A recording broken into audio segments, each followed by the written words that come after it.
ময়মনসিংহের ত্রিশাল উপজেলার ধানীখলা ইউনিয়নের পলাশতলী গ্রামে সুদে দেয়া টাকা আদায়কে কেন্দ্র করে মোহাম্মদ শামীম নামে এক ব্যক্তিকে মিথ্যা মামলায় জড়িয়ে ১০ দিন কারাভোগ করানোর অভিযোগ উঠেছে। স্থানীয় সূত্রে জানা যায়, পঙ্গু আব্দুল মজিদ তার লগ্নিকৃত ৭০,০০০ টাকা শামীমের ছোট ভাই শরীফ মিয়াকে দেন। অভিযোগ রয়েছে, আসল টাকা ও প্রায় ৪৫,০০০ টাকা সুদ পরিশোধের পরও আরও ২০,০০০ টাকা দাবি করা হয়। এদিকে শরীফ মিয়া বিদেশ চলে যাওয়ায় তাকে না পেয়ে বড় ভাই মোহাম্মদ শামীমকে মামলায় আসামি করা হয়। পরে তিনি ১০ দিন কারাভোগ করেন। ভুক্তভোগী শামীম দাবি করেন, তিনি ছোট ভাইয়ের সঙ্গে হওয়া ওই লেনদেন সম্পর্কে কিছুই জানতেন না এবং সম্পূর্ণ নির্দোষ হয়েও তাকে জেল খাটতে হয়েছে। তিনি ঘটনার সুষ্ঠু তদন্ত ও বিচার দাবি করেন। এদিকে আব্দুল মজিদের পরিবারের দাবি, তিনি এলাকার মানুষের আর্থিক সহযোগিতায় পাওয়া অর্থ বিভিন্ন মানুষের কাছে সুদে লগ্নি করেন। স্থানীয়দের অভিযোগ, এ ধরনের লেনদেনকে কেন্দ্র করে প্রায়ই মামলা মোকদ্দমার মাধ্যমে মানুষকে হয়রানি করা হচ্ছে। লাভের ৩৫,০০০ টাকা দিছে। না না না সুদের না, সুদের না। সুদের ৩৫,০০০ টাকা দিছে। আর আপনি আপনারা কত টাকা দিছিলেন? আমরা ৭০,০০০ টাকা দিয়েছিলাম। ৭০,০০০ টাকা দিছিলেন। হ্যাঁ। আপনাদেরকে ৪৫,০০০ টাকা ফেরত দিছে। ফেরত দিছে, হ্যাঁ। এটা আসল টাকা ফেরত দিছে না? না, সুদের টাকা দিছে, সুদের টাকা, লাভের টাকা। লাভের টাকা ফেরত দিছে। হ্যাঁ। তাদের বক্তব্য তো আপনারা লাভের। আমার নাম শামীম, পলাশতলী গ্রাম, ধানীখলা ইউনিয়ন, ত্রিশাল থানা, ময়মনসিংহ জেলার। আমি একজন স্থায়ী বাসিন্দা। কিছুদিন আগে আমার ভাই ৭০,০০০ টাকা সে ঋণ করেছিল মজিদ নামের এক লোকের কাছ থেকে। সে ওই টাকা পরিশোধ করে ফেলাইছে। সামান্য কটা টাকা আছে, সে বিদেশ যাওয়ার পূর্বে এই টাকাটা আমাদের গ্রামের এক মুরব্বীর কাছে, আমার চাচা, তার কাছে টাকাটা দিয়ে যায় দেওয়ার জন্য। উনি টাকাটা নিয়ে যায় দিয়ে দেওয়ার জন্য, সে ওই টাকাটা নেয় না, সে আরো বেশি টাকা দাবি করে। দাবি করার কারণে সে আমার বিরুদ্ধে বিনা কারণে, অথচ আমি টাকা যে লেনাদেনা করছি আমার ছোট ভাই, তা আমি জানি না, আমার বিরুদ্ধে একটা মামলা করে দেয়। এই মামলাতে আমি কোনো কিছু জানি না, আমি হাজিরা দিতে যাই, আমাকে ওখানে গ্রেপ্তার করে বিনা কারণে আমি ১০ দিন জেল কেটে আছি। আমার অপরাধটা কি? আমার প্রশাসনের কাছে আমার একটাই দাবি, যে আমি কেন বিনা কারণে আমার ভাইয়ে টাকা নিছে, কোন সময় নিছে, কিভাবে নিছে, আমি কোনো কিছু জানি না। জাস্ট আমার নামে নোটিশ আসছে, আমি নোটিশ অনুযায়ী আমি থানায় সাথে হাজিরা দিতে যাই। সেই সময় আমি দেখি যে আমার নামে মামলা। মামলা হাজিরা দিতে গেছি, প্রথম অবস্থায় ১ তারিখ গেছে, আমি বলছি যে মামলাটা কি, আমি তখন কোনো কিচ্ছু জানি না প্রথম তারিখে।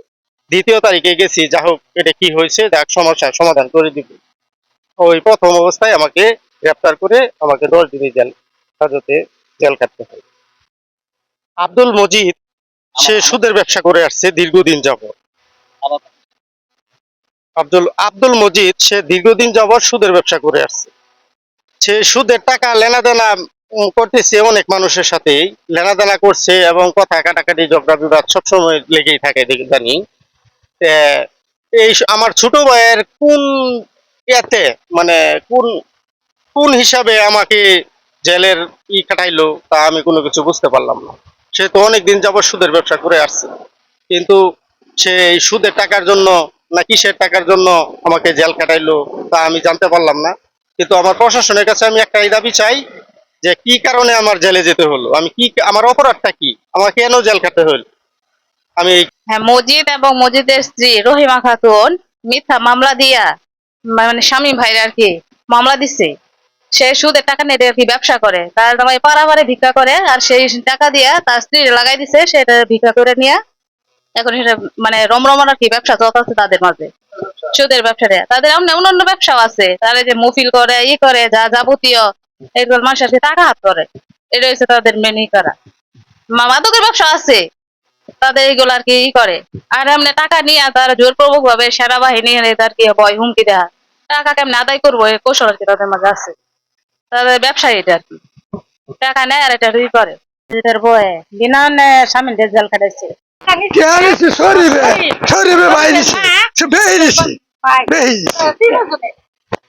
টাকা নিলে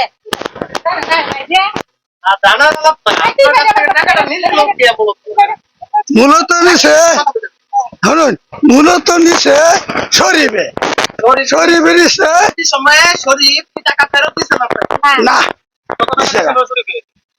৭০,০০০ টাকা দিছে। টাকা ফেরত দিছে শরীফ, এখন কিছু দিছে, কিছু লাভ হয়েছে, আবার একটা লাভই হয়েছে আমার তার মধ্যে এই 45,000 টাকা দিয়েছে আমি। লাভের 45,000 টাকা দিচ্ছে না না না সুদের না, সুদের, লাভ, সুদের। সুদের না। সুদের 45,000 টাকা দিচ্ছে হ্যাঁ, আর আপনারা কত টাকা দিচ্ছিলেন আপনার 70,000 টাকা দিয়েছিলাম। 70,000 টাকা দিচ্ছেন হ্যাঁ। আপনাদের 45,000 টাকা ফেরত দিচ্ছে ফেরত দিছে, হ্যাঁ। এটা আসল টাকা ফেরত দিচ্ছে না না। না, সুদের টাকা টাকা দিছে, না। সুদের টাকা, লাভের।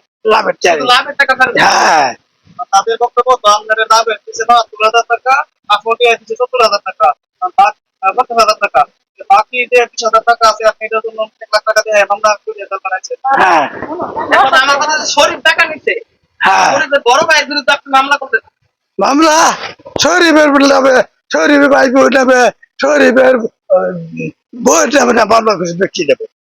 শরীফের টাকা নিতে নিয়ে গেছে হ্যাঁ। আপনারা কোনো স্টুম করছিলেন না বাড়ির মধ্যে কোনো টেম্পুম না সব মৌখিক হ্যাঁ, মুখে আপনারা যে মৌখিক ভাবে আদালতে মামলা করলেন যে মৌখিক ডকুমেন্ট এখন শামীম যে জেল খাটছে শামীম তো বলতেছে যে এই আর্থিক লেনদেনের সঙ্গে তার কোনো সম্পর্ক নাই আছে। মিশা কথা কই, আমি অসুস্থ মানুষ আছে এখন আমি মিশা কথা কই এখন শরীফ টাকাটা নিচ্ছে না বাবা মিশা কথা কই এটা শরীফের নাকি মাত্র 20,000 টাকা বাকি আছে না বাবা না।